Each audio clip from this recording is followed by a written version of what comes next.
It's like I'm a foreigner in my own country. I literally can't get no job at all. This country should be looking after its own people in times of trouble. I'm blaming our government, really, for letting this carry on.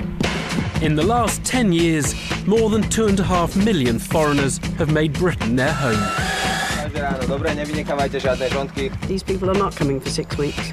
They're staying. They're letting far too many people in and losing the jobs for us. How far are foreign workers to blame for the highest unemployment in over a decade? Bloody hell, there's loads of them. They're all overrun with the buggers. But could Britain cope without its foreign workers? We're the English team here, we're British Bulldogs. To find out, we're going to give some of their jobs to unemployed Brits. You're supposed to be here for 5:15. I wouldn't do that to nobody. I'll go in there, go, this is wrong, that's wrong. So far, I actually really like it. Can British people do this work? Oh, mate, I need to go. And do they even want to? They've got the machine flat out to what it should be, I know they have. They say British is best, but I don't know. We're going to find out what would happen to Britain if its immigrant workers left. I'm not telling you, but would you think about going back home? If I had to recruit from unemployed in the local area, I would not be in business.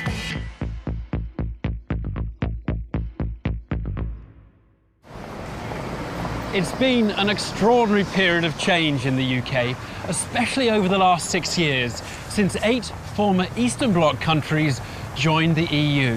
That led to the biggest single movement of people into the British Isles ever.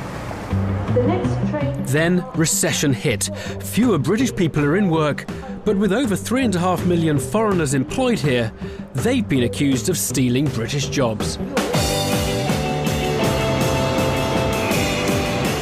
To find out if that's true, I'm heading to the east of England, Britain's most popular destination for Eastern Europeans, in search of work. Many end up here in the small market town of Wisbech, just north of Peterborough. When we first moved to Wisbech, which was in the middle of the 50s, paid more tax per capita than any other town in the whole of the British Isles. Mainly due through fruit growers who sold the strawberry crops and everything and made an awful lot of money. But it was very, very wealthy at one time. But today, it's one of Britain's more deprived towns, with unemployment 40% higher than the national average. Are you working now? Do you work? Oh, no, I'm not working now, no. What do you do, Steve? What do I do? Yeah. Not a lot. Not a lot? No, what? not You're a not lot. working? You can't get a job for love and no money, Randy. You really can't. Tell me about work in this town. You're not working at the moment, are you? When did you last work? It's 2 years when I last worked. 2 years? Yeah. What about you? It's 3 years, so it's a long old while. Yeah. Are you wanting a job? Yeah, definitely. I'd love to work, really. And it's been a problem finding work in the town? Yeah, there's no working going at all in the town. Local florist Hazel supports her 19-year-old son, Sam. He's one of nearly 1 million young people in Britain not in employment, education or training. So, Hazel, what does Sam do these days? Not a lot. I even went to see if I can do cabbage picking, and because all the foreigners are on it, the gangs, they just say, well, we've got them more cheaper than you. They do take the jobs for people like Sam. In the last 6 years, the town's received around 9,000 foreign workers.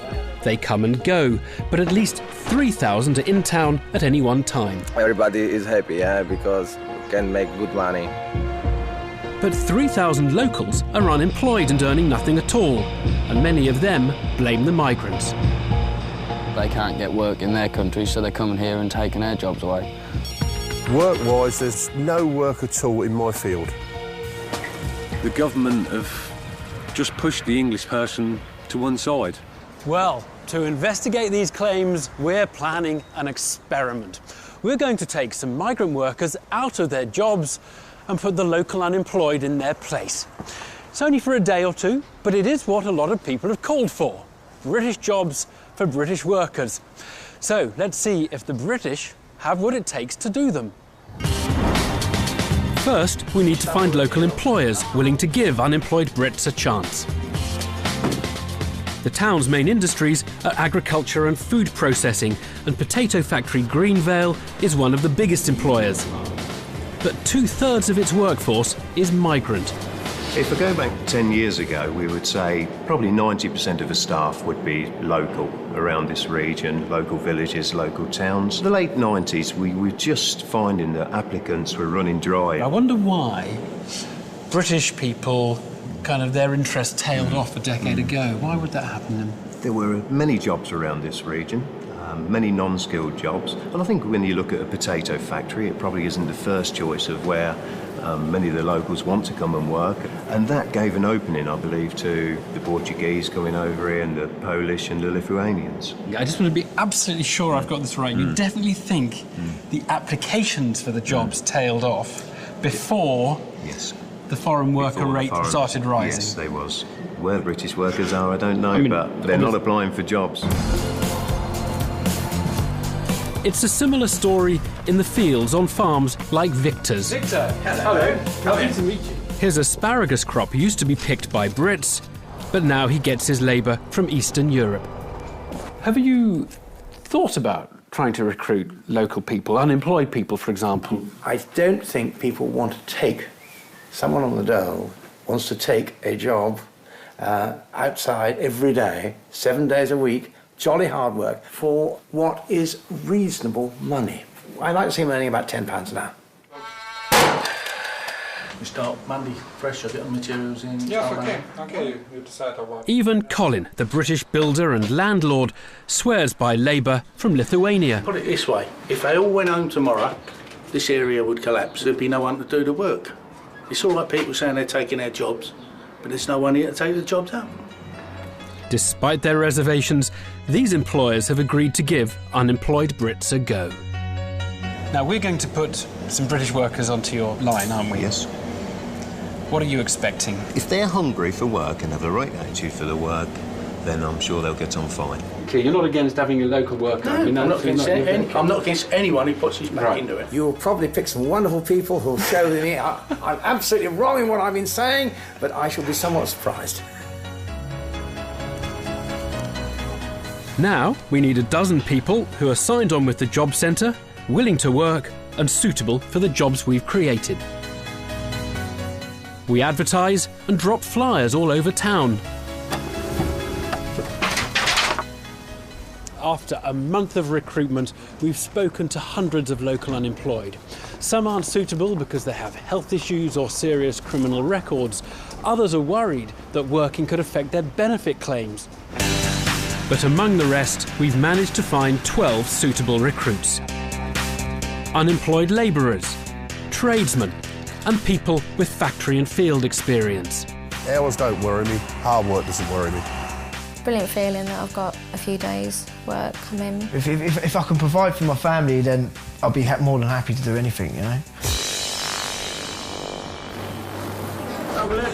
We're kicking off at 5 a.m. at the potato factory, which employs over 200 foreign workers. We're replacing 3 of them with unemployed Brits, who will take over a packing line. I think I see the new staff arrived. Good morning, gentlemen. Are you coming for the induction? Yes, yeah. OK, my name is Liz. Pleased to meet you. My name's Paul. Right. Liz. Best mates Paul and Terry used to repair water mains for a living, but a year ago they were made redundant. Since then, they've applied for hundreds of jobs.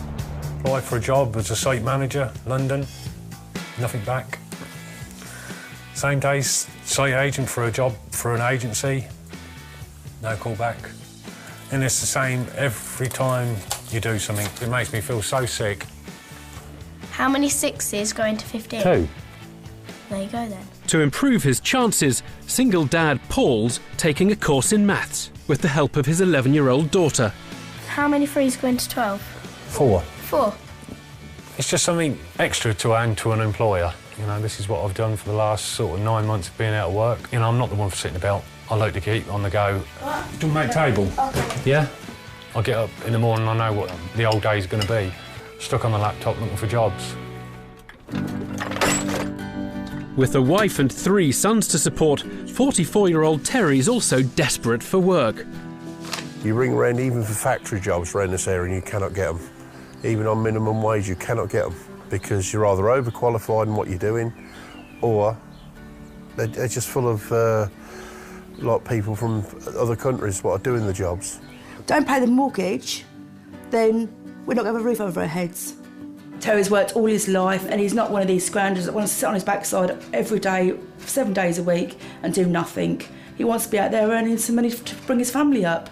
How are we supposed to live on £43? Don't pay that one next week and that one and just jumble them. There's no other way around it.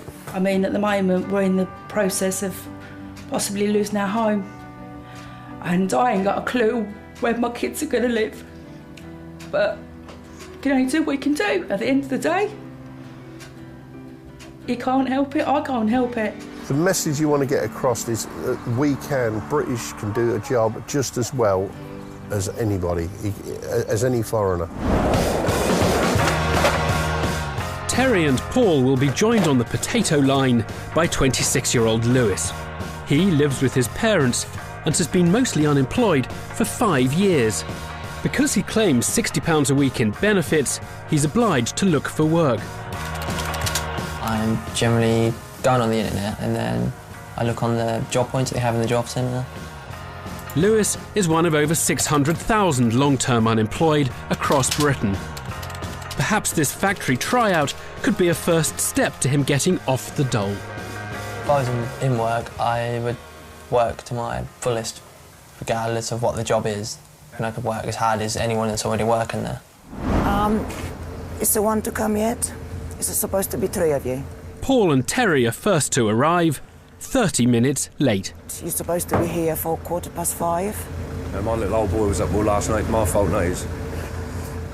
I don't think that is quite a good enough excuse. Well, can't help my little old boy being ill, my love. On the packing line, they'll work 12-hour shifts, loading up to 85 bags a minute into crates.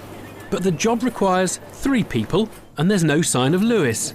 He sent a text at midnight last night. This is a message from Lewis Cooper, who should have been joining us today. Hey, it's Lewis. I really can't do tomorrow. I've only just got in and I'm feeling really ill. I'm not really feeling good at all. Obviously, if he's just got in, I can only guess he's been out for the evening and not managed to get up this morning. The company regards its foreign workers as very reliable. It's maybe why immigrants like Portuguese induction manager Gomes now make up 70% of its workforce, up from just 10% a decade ago.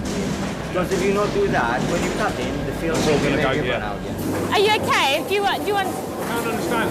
the language barrier? He's trying, but the old boy, he can understand me, but I can't understand what he's saying. I've never had a problem with that. I fully understand everything Gomes says. We've never had an issue with it before from any nationality. Gomes speaks very good English. I think it should be an English person having an English induction through an inductor. Great. To add to Paul's frustration, in Lewis's absence, the 3-man packing team is being made up with a foreign worker. And this is Yuri, okay? Oh, that's bugging me already then, isn't it? Yuri. I'll call them Bill. Well, I'm sure they'd rather be called by their names. If you can try and... Yuri. Yeah, Yuri. Probably take about half an hour or so before they really grasp the packing process. If they get the hang of it, these tryouts could lead to full-time jobs. When the EU expanded, Sweden, Ireland and the UK were the only 3 existing members who granted unlimited access to their labour markets. Of the million or so migrants who've since come, East Anglia received 140,000, and towns like Wisbech changed overnight. Stand in the middle of the town and close your eyes, and you would think you was in another country. If you go into some of the local shops, you'll hear more Polish now than you do English. Well, as soon as Poland got in the EU, they were here, you know, there was no messing about. They came straight away. It happened very quickly, didn't it, the influx? Very quickly. Yeah. Some brought their families, sending their children to local schools. They're from Poland and we're from Lithuania. And foreign businesses appeared all over town. Today, there's barely a part of Wisbech life that hasn't been touched. Ale gdy wejdziemy w głębie tego wszystkiego, zobaczymy, moi drodzy, że nic nie wiemy. You stay in England now, you think, or maybe you go back to Poland? Which at the moment, stay. Stay? I'm not planning to come back to Poland in the next 10 years' time. So. No? No. What's so good about England? You know, I've got quite a good job, so, you know. We're sending the next group of unemployed locals to work on Victor's asparagus farm. He's agreed to let them replace 3 of his 10 foreign pickers. This job is not easy and it's hard. English people like easy job, not something like this. British people have bigger aspiration to have doing something less hard work for the same money. I don't feel like you're going to carry those all the time. I'm hoping the 3 Brits we've chosen might prove them wrong. One of them is Sam, who I met earlier in the flower shop. Hi there. Hello, mate. I will. I'm Sam. Hi, Sam. How you doing? All right? Yeah, good. First off, they're shown how asparagus is picked. And the best way to cut it, you go along. Yeah? They should work as fast as they can and only cut stems over a certain height. The worst thing we can do is cut short. Like I say, if in doubt, don't cut it. You'll be all right. I will. Bye. I'll see you later. Oh, Yento.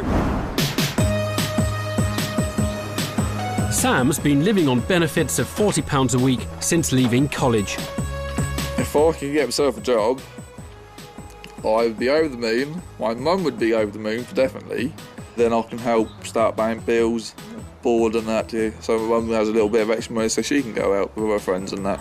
Because Sam is an academic, he's got to work with his hands and he needs an outside job because of his ADHD, which is farm work. And sort of this area is a farming area, but there just isn't the jobs. And he will work if he's given the chance. We're pairing him with 27-year-old Philip, a casual labourer unemployed for 9 months. We're living, but that is it. You know, we don't go on holidays, we don't get extra things, we can't go out and buy clothes, you know. It's just the same old. My kids changed me so much, and I don't want them seeing like, dad not working. This is where I see where the problem lies. Obviously, there's a lot of skilled work out there what needs to be fulfilled, but at the same time, there's nothing there for people who haven't got skill. On our local jobs page, we've got hypnotherapist, I'm not skilled for. Media sales, I'm not skilled for. Project manager, contractors, again, not skilled for. And this is all jobs around these waves. What jobs are there for people like me? This is Brian, supervisor. I won't go through everyone's name, but I can do. Kiki, Edit, Thomas, Ivan, Christian. Really matter. It's unskilled British workers most affected by Eastern European migrants, because although many are highly educated, around 3/4 take unskilled jobs. Od początku, tak jak robimy każde rano, dobre, nie wynikawacie żadne rządki, zacznijcie tam z tej strony. Oh, that's a big one. Oops. The third Brit is 26-year-old Tanya, a salesgirl who lost her job in the recession.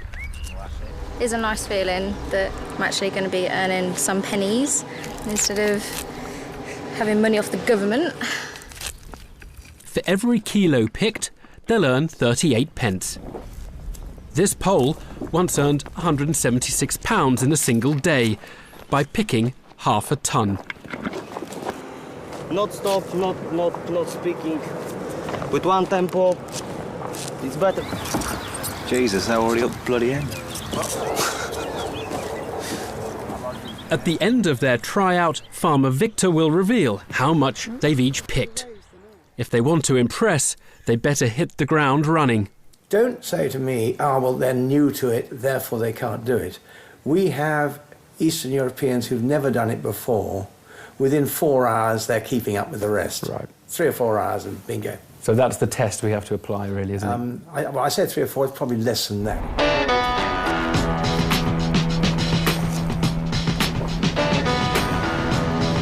By mid-morning, Sam has caught the attention of the Slovakian field supervisor. Him don't want working because if you see, like him walk, yeah.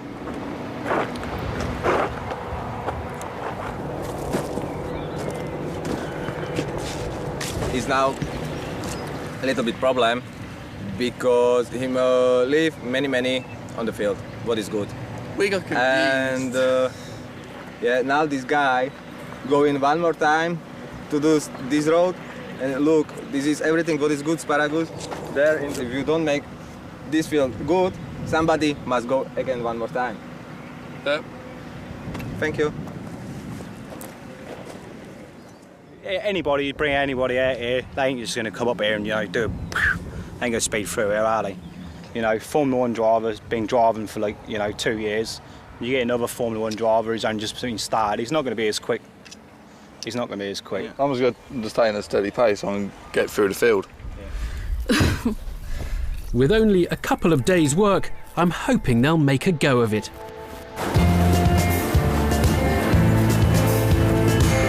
At the potato factory, with one Brit absent, Paul and Terry are working alongside Sandro from Lisbon.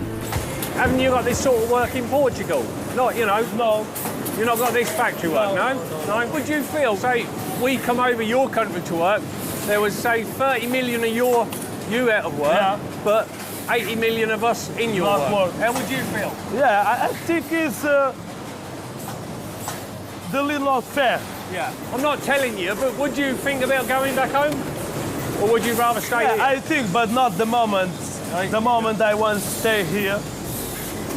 Yeah. It's no fault of his own that he's over here. He just come over here looking for work, and he got it. Which, you know, I praise him for it. You know, he's doing a job, but he's doing a job that an English person could do. We need to put more English people in at work, not let more people come into the country to take on more work. Can you see, you know, because like I said, every 5 people come over from your country, 5 people from our country out of work. In 2008, nearly 400,000 migrant workers arrived in the UK. It's still too early to know how many will stay permanently.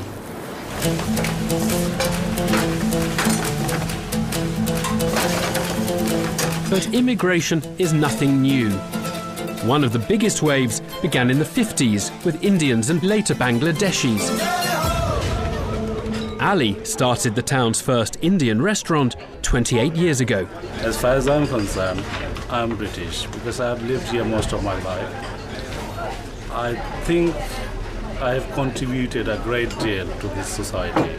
And thus this society or this country has given me a lot as well. He used to handpick his staff from Bangladesh. Yeah, I take my work very seriously. I'm a hard worker. I like hard working. I enjoy my work here. Even in my day off, I love coming to restaurant. Serving up curries has earned them a unique place in the town's affections. Would you like to have another coffee? Yes, please. Thank you. You come here because it's Ali, really. He's the man. I would come here every night if I had money. These people are a prime example of the Indian culture and the Indian way of life and hospitality. You can't go better than here. But the government's recently made it harder for non-EU migrants to work here. They say there's a bit of a crisis in curry houses because they can't get staff. Absolutely, yes. I'm one of the fortunate ones because most of my staff have been with me for a long time. So I try to look after them because it is almost impossible for me to replace them because, as you know, this town does not have an Indian community. Surely it must be possible to teach a British person how to cook the food you cook. It's not, is it that hard? If they put the effort, maybe they can do it. Well, we found some who can come here. Are you up for it? Yes, I am. You are? I would love to. I would love to give that a try. You're right. You're supposed to be standing place. 19-year-old Ashley I met earlier in the gym. He's done some casual jobs, but he's been looking for full-time work for 3 years. I want to find work more than anything at the minute. Like, that'd be perfect for me. I'll do any job really, just to get like on the job ladder and that. He needs to start saving for his own place. I have no like real residence and that. My mum's got a lot of other kids at her house. I ain't got a bedroom there no more. It does get you down and that. Most days, Ashley goes to the gym with his uncle David. He's also unemployed, so I'm going to try them both out in Ali's curry house. I'm into anything was hot and spicy. I love my curries. I can put my hand to most things in the kitchen. They're joined on the job by 19-year-old Sam, a chef who's been unemployed for 5 months. You worked in the kitchen before, so you know the basics, don't you? Everything has to be clean. His girlfriend Nicola does part-time bar work, so doesn't claim benefits, and she's keen for extra work. I like working under pressure, so you know that you've got to get that food out and what you've got to put on and how quickly you've got to do it. But I've been in that environment before, I've cooked under pressure, so I'm sure I'll be fine. Oh, he looks almost a chef. Make sure it's nicely laid, it's level, yeah? I mean, if it's like that. Before they help Ali, he's giving them half a day's training in the basics. What have we put in it so far? Salt. Onions. Okay, you take it. With the style, you're smiling, yeah? Yeah. May I take your order, please? So she orders, say, a prawn cocktail. Don't put a sad face that she's not spending money. No. Okay? He's preparing naan bread, okay? It's interesting to see how it's all made and everything. I've never seen it done before, so yeah, it's good, isn't it? How is that taste? It's lovely. Huh? Lovely. Thank you. So far, I actually really like it. Nervous, but I think I'll get the hang of it. I've learned how to make the curry basic onion paste. I've learned how to fillet the chicken. So yeah, it's quite interesting. Tomorrow I want to be polite and that, keep it all good and that. Just do what Ali says, he's a boss. Tomorrow, we'll see if chicken tikka masala is still Britain's favourite dish when it's made by an Englishman. 8, 10, 12. You got me confused then for a minute. Back at the potato factory, Paul and Terry are a few hours into their first day and still working with Portuguese Sandro.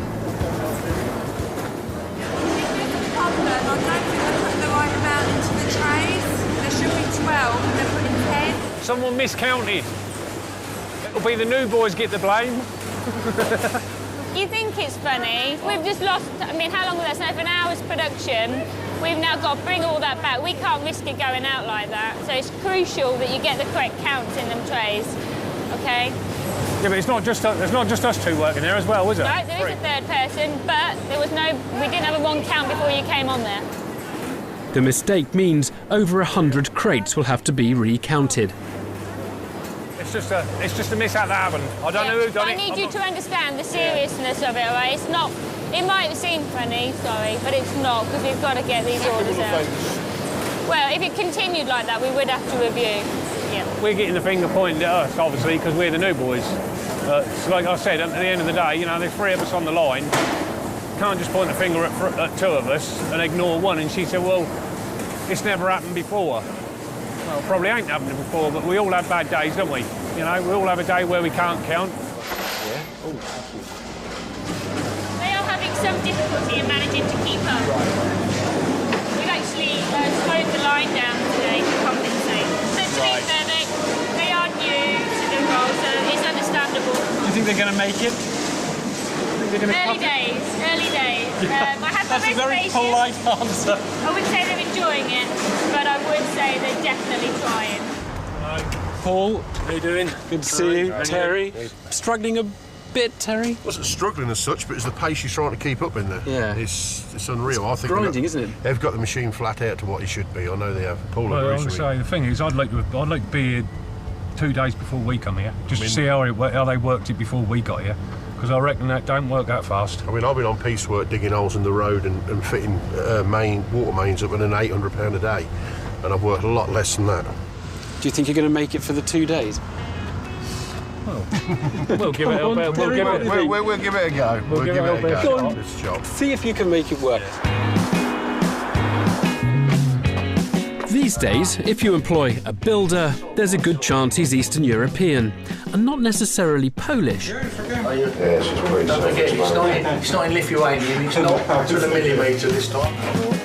Landlord Colin often uses foreign labour to renovate the 100-plus properties on his books, but not because of cost. The average person in Wisbeach on the dole, they don't want the hours. It's the dole culture that's done it. You're not paying the same as you were paying 5 years ago for a plasterer? Certainly are. Yeah? Oh, yeah. Seriously? They do it for the same rate. They don't do it no cheaper. No, come on. What does a plasterer get for a day? I mean, it's plaster on a day about £150. Really? Yes. Even still? Yeah. The people that want to get on, no matter what, will shine through, whether they be English, whether they be Lithuanian. The ones that want it, get it. Dean's a 32-year-old carpenter. While the Eastern Europeans were coming here, he's been working on the continent for the last 8 years. Since the work dried up, he's returned home to his parents' house. Well, coming back to this country has been really a mistake for me. I thought that when I come here that there was going to be obviously jobs offered like normally. Like I've never found it hard to find work here, and now I feel it's near on impossible. I've got to support my kids and the family and that, but I can't do that now, and I'm finding that really hard to deal with. That's ridiculous. Once it's noisy, that's the main thing, isn't it? He's a proud man and he wants to work hard, and I think it's a shame that he can't right now. I'll see you later. Have a good day, won't you? Colin's agreed to try out Dean on £100 a day. We're pairing him with an out-of-work labourer. Start from there, freestanding up. The job is to plasterboard the walls so a Polish family can move in.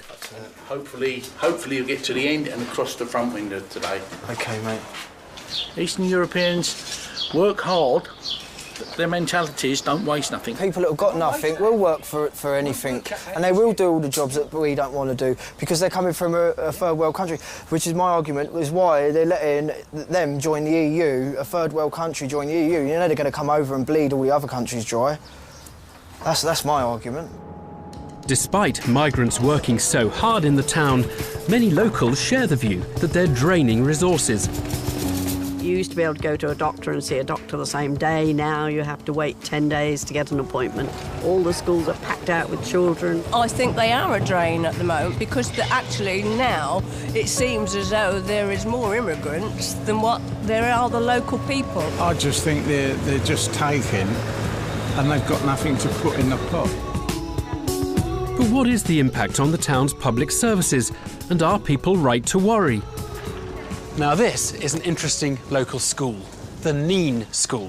It has the smallest children, aged 3 to 7, and it's had a huge influx recently, and it now has the highest proportion in the area of children with English as an alternative to their main language. In just 4 years, the school's gone from only 1 foreign pupil to over 60. There we go. Some smile, excellent. some don't. Morning, Bella. They speak 8 different languages and make up nearly a third of the whole school. The children can arrive on Wednesday evening at an airport, and then they will arrive with us on the Thursday morning, and they have no English. Zero. Zero English. I mean, I just can't imagine how a school copes with more than 1 child coming in speaking no English at all, because you don't speak Lithuanian or Polish, No. do you? You've no one here who does. What we do every year, we review the needs of all our children, we review the staff skills, we review our resources, and we match them all together. But when things take you by surprise, as this did, we then had to think a little bit more quickly. I mean, we do other things as well to support this. So the schools employed more teachers to get foreign children up to speed. I am happy. How are you today? Happy. Are you happy? Key question, key issue is whether the education of the local children suffers as a result of other children coming in. It's unequivocal. No. No. Nobody suffers. Everybody gains. You see, I think you're someone who's got a very positive view on life, which is obviously to be encouraged. Yes. But does that mean you're seeing things through a kind of rose-tinted glass? Possibly, but why not? How was the school rated by Ofsted before the new arrivals came, and how is it rated now? Has there been a kind of a deterioration or an improvement? No, or we've been good with aspects of outstanding in our last 2 Ofsteds, and we were good before that. Of course, not all schools have coped so well with the influx of new arrivals. Now, in theory, the more people coming in and using schools and doctors, the more taxpayers there should be to help cover the costs. And it works that way with the East Europeans, who are mostly young, fit, in employment. They actually pay more than their share. But For immigrants overall, it's much harder to say whether they pay enough in tax to cover the services they use. And either way, there's a problem in towns like Wisbech, because if you have a growing population, it takes time to meet extra demand. No wonder local services feel congested.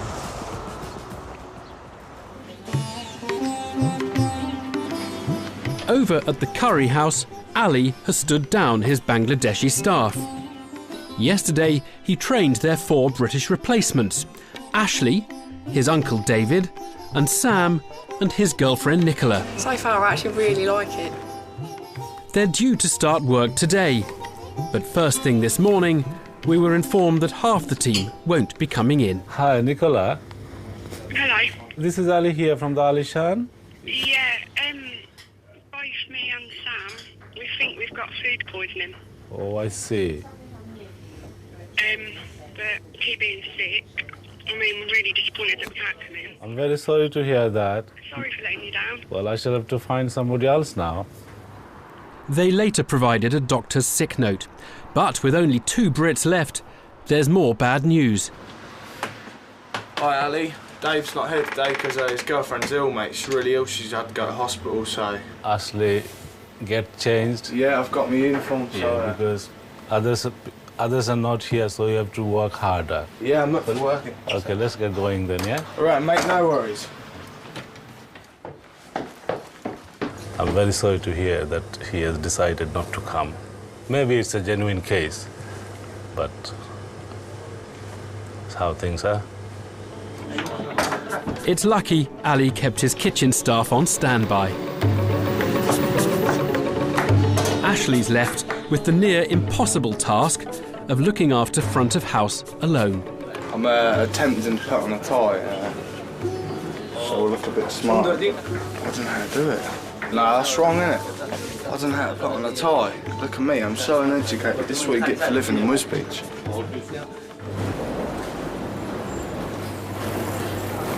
Across town, on their second day at the factory, Paul's making an effort to get on with the foreign workers.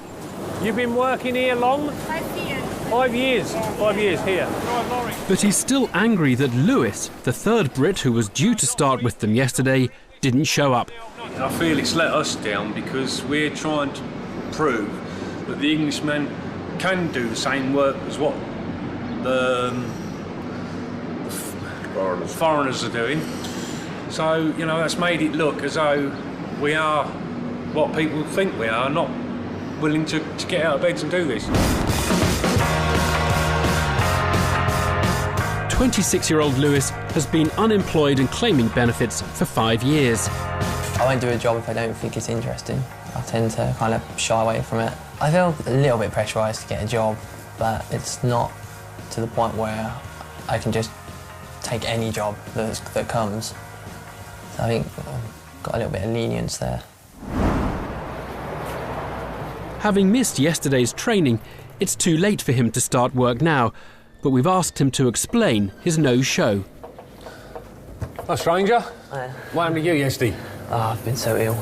Oh, my little old boy was ill all night, but I still turned in. I don't feel too bad now. The thing is, we needed you here. We needed your support. We're trying to prove that the Englishman can do any sort of job. But it's no good 2 of us just doing it, is it? You know, if you've got a 3-man team, you want 3 of you pulling together.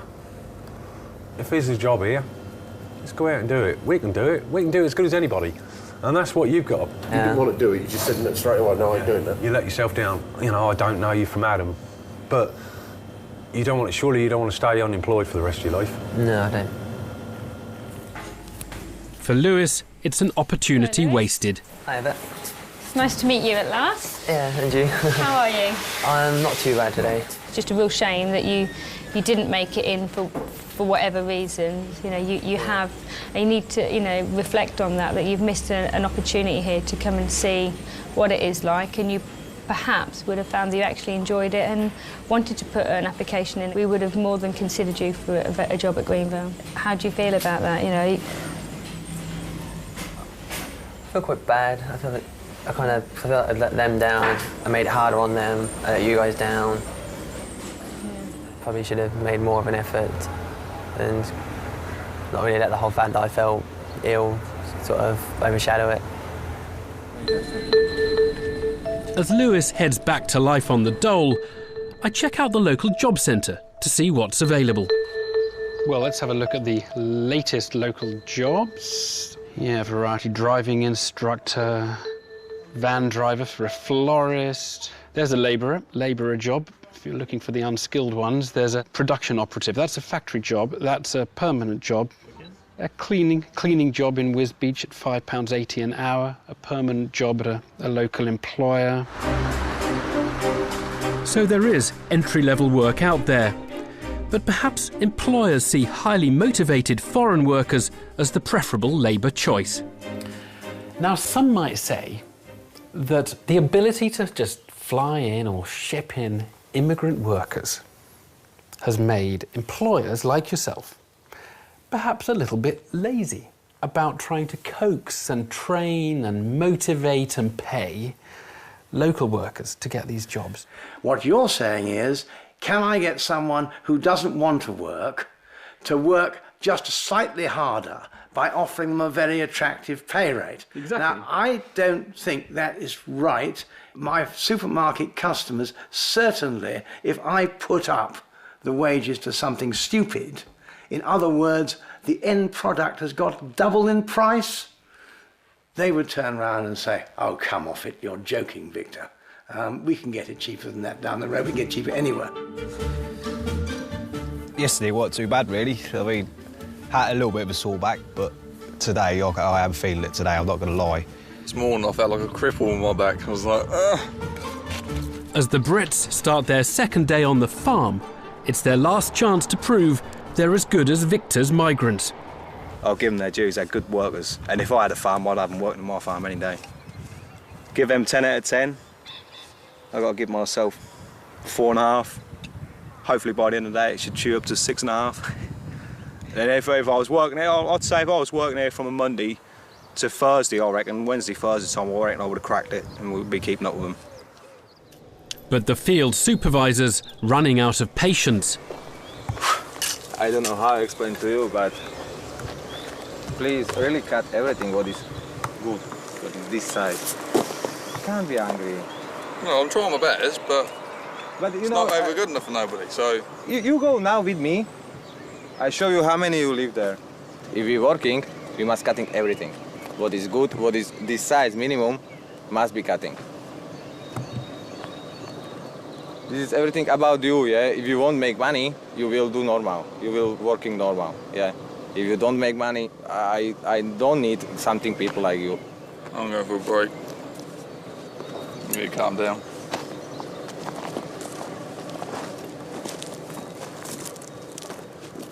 I don't want to say about English people nothing bad, yeah? But I say to him, what him do bad? Yeah, him don't make good job. I show to him what him doing bad. No, him now is angry to me. He says speed up, then he says slow down. Then he says speed up, then he says slow down. So I was going to lamp him and then say, well, fucking make your mind up. What happened over here? Kept having to go.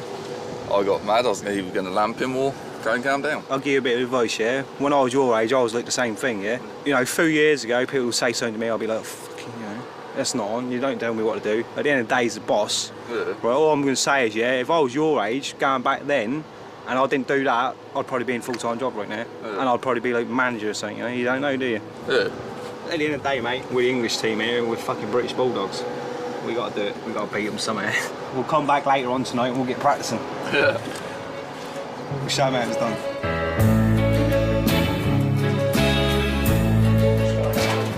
On the building site, British carpenter Dean's got 3 days to plasterboard these walls, as well as the usual Lithuanian contractor. Boss Colin has brought him along to check on progress. This on, you see? No. It's not good. He often disagrees with the ways of British builders. Today, it's their use of nails. About nails, yeah? You see, everywhere. Move. Everywhere where is used nails. This is the way we do it. This is the way we do it. We do not screw it. Take too long, you'll be here for 3 months. It's just a simple fucking thing. All you had to do was come in at the end and slate it off. Go, oh yeah, that's wrong, this is wrong. Not in front of my face, because I wouldn't do that to anybody else. I wouldn't do that to nobody. I wouldn't go in there and go, oh, this is wrong, that's wrong. I'd do it when I've left and go, oh, did you see that? Did you see what a cock-up that was? Blah, blah, blah. Don't do it to somebody's face, you know? It's really pissed me off. The governor can say what he likes. See, he's the governor. You're getting stressed, are you? Yeah, I am a little bit. Yeah. Talk about If you. you want to say that, say it when I'm gone, mate. If that's what you're supposed to do, that's what he's come down for. But I'm not saying is your work is bad. What I'm saying is, I just didn't like him coming down there going, oh, this is not right, that's not right. He was moaning at us using the nail gun. This is what it was all about. He doesn't like to do the nails. Yeah. And Yeah, that's fair do enough. the screws. That's all fair enough. But I'm not having someone in front of me telling me that that's not the right way. Do you see what I mean? I don't care. I'm not having it. This is your choice. Yes, your English is not very good. Maybe it's coming over a bit wrong. It's coming over wrong. It's coming over. Another unsuccessful day.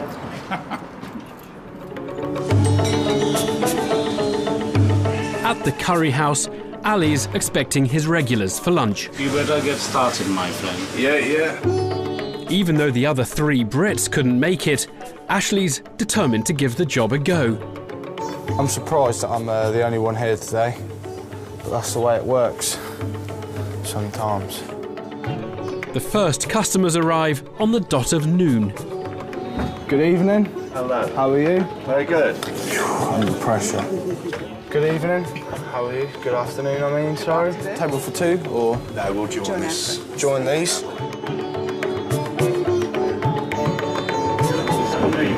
What's that? Menu. Oh, yeah. 6 deposits. No worries. May I have your order, please? Yes. Chicken tikka tuna, please. Yeah, I'll think up some words. That's all right. You're doing all right. Maggie's the next one, look. On your Danzak, is it sweet and sour in here? Because some do sweet and sour and some do savoury, you know. I honestly can't do this job. I can't even remember what he said. Oh, mate, I need to go. I've got to get out of there. I'm going. I'm leaving. Ashley's been thrown in at the deep end, and it's not as easy as it looks. They're saying, reeling off all these stupid words and that. What the hell's in this food? I ain't Indian. I don't mean to be racist, but I ain't. I don't know what the hell they want. How do I know how to spell damsack and stuff like that? It's like crazy words and that. I don't know how to spell them, so... I'm really under pressure. I hate it. Yep. Inside, a restaurant of diners are going hungry. Ali, I'm sorry, mate. I'm going to apologise to everyone. I'm sorry, mate. It's okay, I understand. Just all got on top of me. I couldn't understand nothing in that. It's just... I understand. I'm sorry, mate. No need to worry. I'm being a man. I'm saying I'm sorry. Is it okay if I have someone to give me a hand whilst I'm out there and that? Is that okay? Of course. Would you like any chutneys with them? Yes, please. Would you like any drinks? Yes, please. Would you like poppadoms whilst you wait?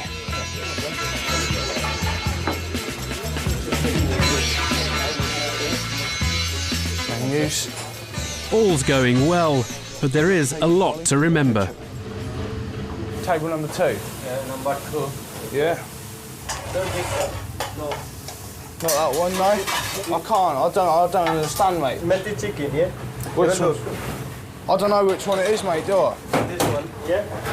Yeah. And Korai chicken. What's that? Korai chicken. Korai chicken? Yeah. Korai chicken. Hello. Yeah. Is that all right, yeah? 2 pilau rice. Pilau rice, mate. 2 pilau rice. It's a good effort, but he's forgotten the plates. Have you got the dinner plate, you know? No, they just sent me out like this. Well, you need a dinner plate. You're the one serving.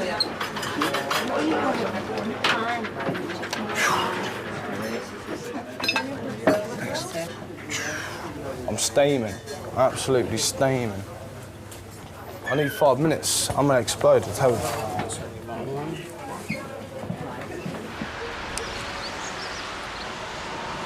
If he'd have just said, called me over to the side, said, Ash, man, come on, get these plates out. That's what you need to do now.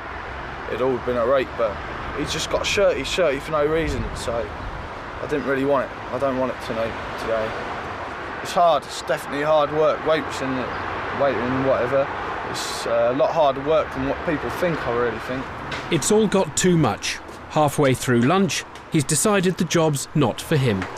Thanks for letting me have this opportunity, Ali. Good man, you're a good man. At least you have learned something today. Yeah, I've learned like different cultures and that, like how you guys work and that. It's different to how I work and that, but it's good. I've really enjoyed it, man. I'm glad you allowed me to do it, really. Before you go, would you like to eat something? I'd love to, Ali. Good. Do you want me to recommend something? Having come to run the show, he assumes the traditional place of a Brit in an Indian restaurant. I don't want something too hot, but I want it a bit spicy. Chicken tikka masala. Yeah, that sounds spot on, mate. Cheers, Ali. I suspected Ali to say, "Oh, see you later" and that, but he's like, he's real decent, man. I didn't expect it one bit. So, should the UK get tough on immigration if it affects the likes of Ali? I mean, when you come to an Indian restaurant, you come because you want an Indian experience as well as an Indian meal.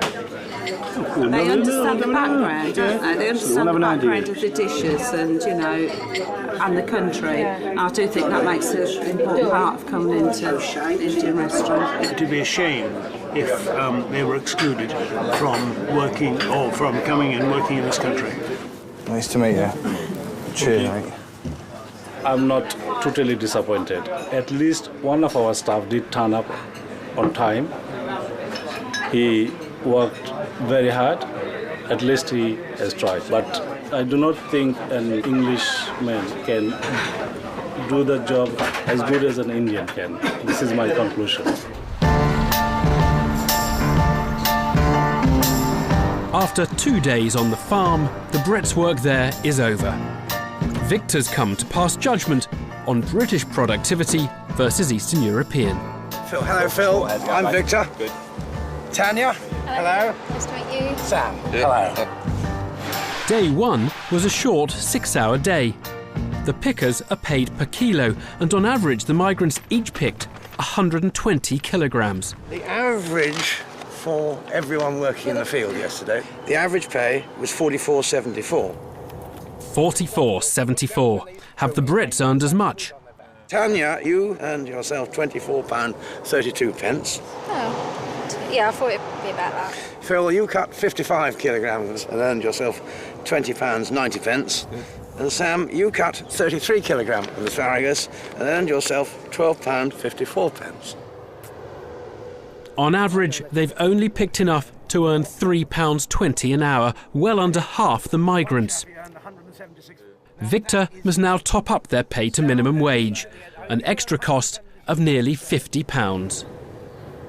I'm not in the business of subsidising everyone who comes on the farm. So foreign workers are better than English workers, would you say? I have to look at the figures.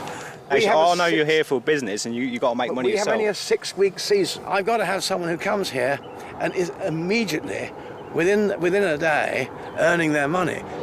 And I deal with Mr. Supermarket, and Mr. Supermarket doesn't say, well, as you're training people, we're going to give you an extra money for your product. The team's results for day 2 were slightly better, but not good enough for Victor to hire them. If I had to recruit from unemployed in the local area, I would not be in business. I see where it comes down to. It boils down to money.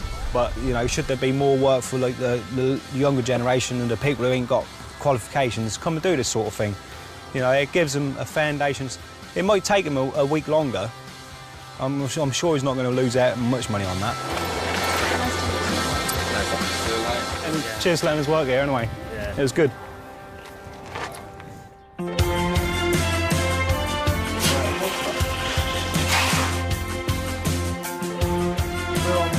Carpenter Dean's now really cracking on with the job. No, I'm quite pleased with the progress that we've had so far. It's a bit better than what we had yesterday, because someone got very stressed, like a girl. But today he's more than made up for it, and he's caught up. Dean and the labourer we paired him with have proved they can work as well as foreign labour. It was only supposed to be 3 days in this trial, and I was going to get my own guys in to finish off, but No, they can finish it off. I'm quite happy with what they're doing. They listen to what I say, and they're a good pair of lads. But it's just pity I hadn't got more work, because I'd take them on permanently if I did, but there you go.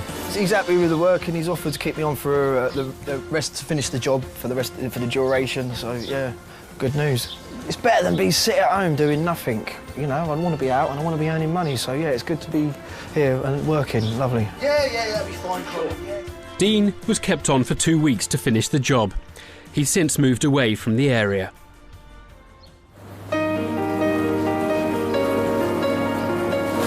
Every 3 pallets going to move up one. Across town at the potato factory, it's Paul and Terry's final shift, and they've turned it round too. Let's get a routine in. Terry first, then you, mate, yeah? We've really thrown you in the deep end. I'm really pleased myself watching you today, interacting with some of the workers. But they go out the way to help you, you know what I mean? They go out, if they see you struggling, they'll come over, give you a hand. Yeah. And brilliant, really. You know, we've interacted with them all, really. We've tried ours, and they have with us, you know. You can really see that you've picked up an awful lot, and if you did want to apply for jobs, then we'd like definitely to, consider you. It's been nice to see you, and you've been a pleasure. Yeah, you've been a pleasure to work with. Oh, thank you very much. You're a diamond, you are. You've looked after us. We'll see you soon, hopefully. Yeah, okay. Thanks a lot. Good working with you. It's been nice. It's been nice working with them. And, you know, to come away from there feeling like that, you think, you know, you've made a good impression. They're happy with you. You're happy with them. It makes you feel good. It makes you feel good that they appreciate you. And we've proved a point that we can do it. For Paul and Terry working on one production line, it's a personal victory. But despite their success, I'm left wondering if employers will ever again think that British is best. Suppose we told you we're taking all the migrants out of this area, parking them over here. Yes. What is your best strategy? Do you close the factory down? Do you pay more? What do you do? Well, the wages would increase. We'd have to attract people to work here. But if you're increasing your wages, obviously it'd make paybacks on innovative, automotive machinery become more fruitful. And so it wouldn't mean more jobs necessarily, it would mean more robots rather than more people employed here if we took the immigrants away. Yes. Paul and Terry applied for jobs at the factory. To date, there haven't been any suitable vacancies. I've come to rather like the town of Wisbech, a microcosm of the issues being debated around the country. There's no doubt that immigrants have been good for employers, grafting away in the jobs that most British people won't do for the money. It's not so much that foreign workers have stolen jobs. Many of those jobs wouldn't even exist if immigrants weren't here to do them. But there has been a cost. While the economy and the labour market benefited, we've overlooked the needs of the unskilled and unemployed, the need to get them better trained and off benefits. Who knows how many more immigrants will come to this country? What is clear is that we couldn't easily cope without our foreign workers. The most important thing, though, is that we should never let the new arrivals tempt us into writing off the people we've got.